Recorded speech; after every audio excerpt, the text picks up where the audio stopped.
Kung alagad, no? Ay din sa DCR. Sa parokya sa Muswan, kami na lang duha si Brad Elias siguro ang pinaka karaan dyan. Kaya wala nang mauban, ang mabate, ikuha naman sa Ginoo. Kasi karon, ako sa atong kauban ang presidente, ako magkaroon ng nabutan na bayis sa safety sa Muswan. Dahil sa bayis nga po, puro ni bayis, sa bayis nga po sa alagan sa parokya sa Muswan, puro bayis na noon, usapod ka kagawan sa barangay sa Quiago, mausahay, pasalo ako ninyo nga, di ko katampong, madungan activity sa Marawa, yung wala na itong una, ito pasalo ako itong una na meeting nato sa Binulan, sa dito sa Busco, kaya nagtawa ako sa Facebook, kawali ko katampong kay kuan mo to sa seminar sa kuan disaster, o sa kasimaan namin. Kaya ako kayo nagdumala dito sa White Crystal sa usaw sa mga bata. Ako, listen sa kayo buhay mo. Kuan dito mo alalay sa ila. Salamat po sa inyong pagkuhan. Pero sa kanunay, panikamat ko nga mag-auban sa inyo. Salamat kayo. Ang akong topic ka mga kaigsunan, nahuman ako dito sa Kisanday, kakauban ko, ako'y kuhan sa kasaysayan. Duhala ako dad-all, masugot ko, pero dili ka rin masalay akong topic. Huwag yung kong kaandam. Ang una, ako kung ipauna sa inyo, pasigaran ko na ako nga ang kasaysayan sa simbahan, ako wala mo dumala. Ang una yun, di ba? Una maganda na siya ang kasaysayan sa simbahan. Kaya nakita na ako, may nagkala. Kaya ako na lang, magpresenta na ako nga ako'y mo dumala sa kasaysayan sa simbahan. Gikan sa dito sa Western Europe, hangtod din ang kasaysayan sa simbahan, din mismo sa pag-abot sa Pilipinas ni Bachilan. Ako lang isa-isa puhon. Mahumanan ko sa pag-abroad. Roy, ngayon mo, nasugdan ko na, basin mahuman-humanan ko. Karoon lang akong tima, mga kining purgatorio. Mga kaigsunan, subok kayo palandungon na kita ra, ang Katoliko ra ang nagtuon ni aning purgatorio. Pasalaga kayo, salamat kayo na kita mga Katoliko. Dako kayo pasikat ko na to. Nga kita yun ang nag-pursigir nga doon na kayo yung purgatorio. So dito maglang ampo ta namin tungod sa purgatorio o nga no mag-ampo ta para sa mga patay. Unsa man ang purgatorio? Ang diksyonaryo naglagway nga ang purgatorio usa ka kahimtang sa temporaryong kasakit o pagantos. Boto pasabot, ang purgatorio usa lamang kini ka temporaryo nga lugar sa kasakit, no? Sumala ni Sister ang author ani usa ka Madrid si Sister Ines Atentido dito sa dito sa Orquita. Ang may akong ikuha na ni ka kuan ug sa kuan pa dinako no pag-istorya. Saya gana hindi na. Saya referensya. Oo, mali karon. Dayon, ang kining purgatorio gikan kini sa Latin nga pulong nga gitawag og purgare. Purgare. Nga nagpasabot pagputli. Buto pasabot nga pagputli sa ato pa ay dilo paginambo ang ako pagrosaryo partigil sa mga patay. Saya partis mga patay.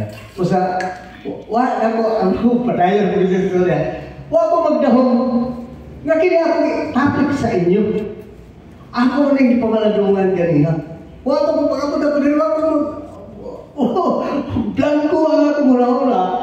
Usay ako isulti sa inyo. Takulahaw lang na ako naman dito ako libre. Arno, wala na bisa kaya ako. Dumalan dugulan, saya akong topic. Tungod-tungod man sa krising-kasing pag-unaw na. Kaya kung malagi na halos kada adlaw ko mag-ampo para sa mga kalag, tangan na mga kalag ako mag-istorya kaysa na kalag kay pratsada gyud. Karon mo may ako na santop sa kunaw na. maparte sa purgatorio ang ako ng isulti. Pero nagkagay mga adlib. Muna to, ako isulti mo purgari na nagpasabot ang pagprofit. Ang Catechism for Filipino Catholics con CFC nang ulagway sa purgatorio nga mao ang kahimtang sa katapusang pagputli sa ato pa. Ang usa ka talag nga naa sa purgatorio naapay chance diyan pagputli pinaagi kanato. Dili naman sila kampo sa ato o sa ilang kagalingon kita na ang mag-ampo. In likewise manner, sila po mag-ampo dahil para po kanato. Busa-usa ang teknik nga unang ba? Presko lang yapon ito, hindi ako lawas. Kinakita ko nga makatabang dahil sila sa ato. Gani, active yapon ha, kaya pataas-taas ang istorya. Kaya mga ko sa ila sa harong-harong. Gikan sa kiharong. Kaya ako man ang magkipi dito. Muagi magukog sa cemetery, apin ninyo mag-eksyonan, di paginampo. Muapit ko gamay dyan sa nalaglamay ng mga pansyon sa cemetery sa kaya magampo ko. Ako isulti sa ila, tabanay ko ninyo sa akong panglawas. Kay tabanang tapod mo sa pag-ampo alam ka ninyo. Kaya, Domingo, kaya makaagi ko nga ko sa kayong motor. Kaya motor, ganito lang. Pero mag-backfly ko, mahapit ko. Mamakapot ko sa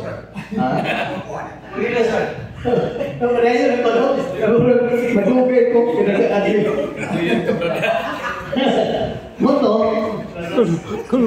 liturhikanong pulaton, kining mao nga pagputli, mao kining liturhikanong pulaton. Sa paghalad o pag-ampo alang sa mga patay mo, liturhikano, liturgy gihapon. Dili ang misa, liturgy man. Ang pag-ampo di sa mga patay, liturgy gihapon. Liturgy. Liturhiya gihapon. Gihimo kini aron sila pagputlion o aron sila madawat sa langit. Ang balaang kasulatan, nagulagway sa mga pag-ampo sa patay. Mao nga si Judas diya sa atong sa atong Old Testament no? Si Judas naghalad og pagampo para sa mga patay aron sila makaligawas sa ilang mga sala nga makita nato sa ikaduhang Makebeo 12:45.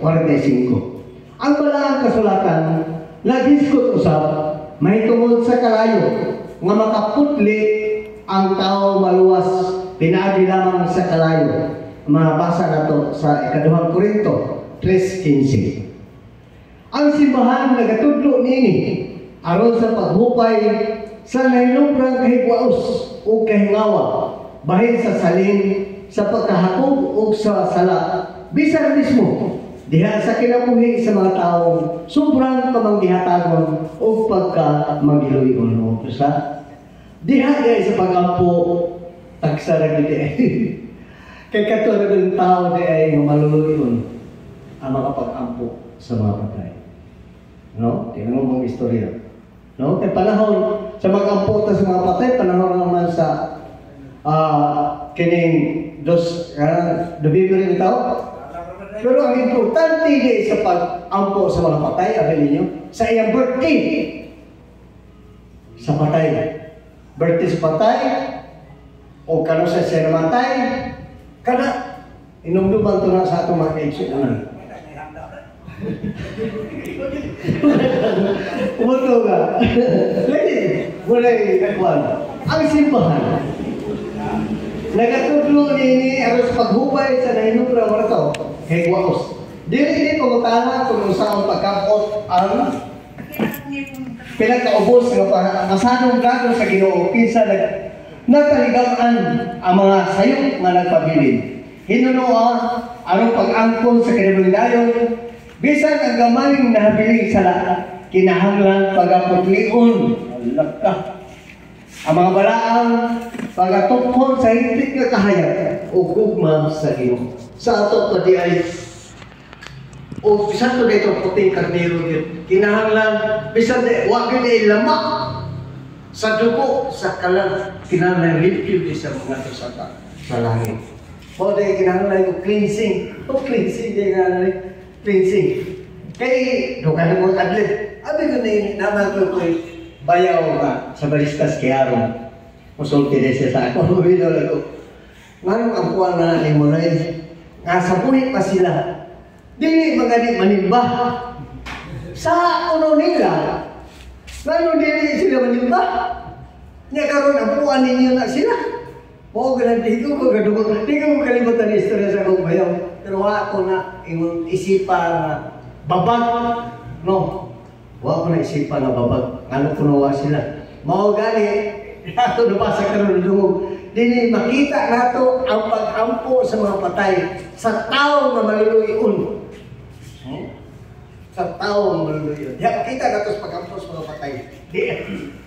Karon mo kabasaan eh. At tinuod ni eh. Oo, ano. Narita. Dugang. Ang Biblia nagaisikot sa pagsulod sa kalinaw human sa kamatayon. Diha makita nato sa Isaiah 57:2.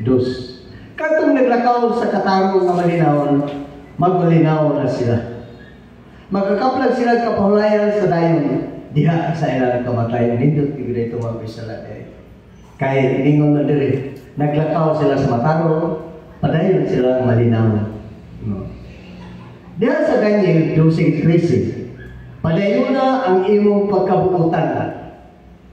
Sa buluhaton, o makapahulay ka, o makabarog sa dapit nga gitagana kanimo, inig-abot na sa katapusan.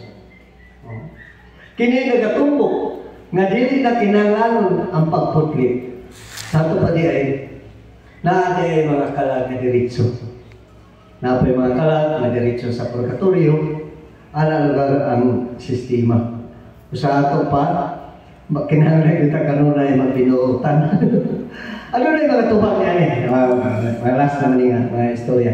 Tinuod kayo, nga katong mga matarong o manasikong nagtuman sa mga kasubuan sa Diyos, sa hingpit sa takna sa ilang kamatayon, wala na magkinanglan sa pagputli, human sa kamatayon, o sa samang kahintang, wala na magkinanglan sa pag-ampo.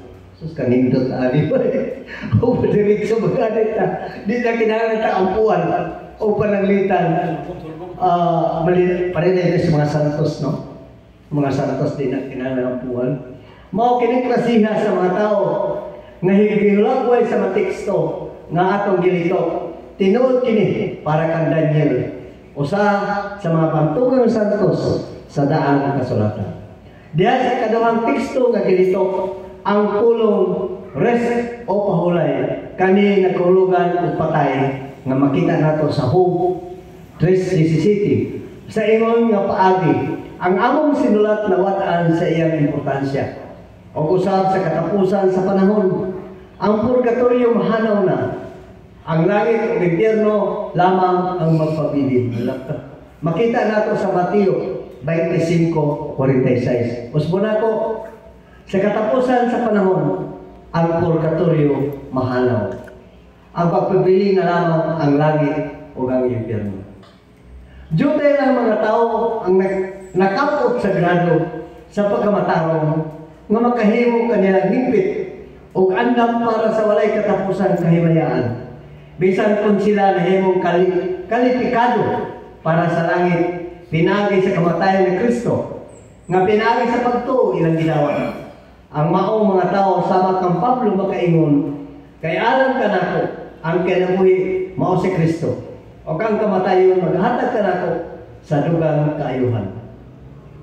Nga makita nato sa Pilipos 1:21. Apan pananglitan sa kahimatyo na sila, dili sila hingpit nga misalig sa kabututon sa Ginoo. Diha ilang mga pagantos nan dili sila hingpit nga makaturunganon.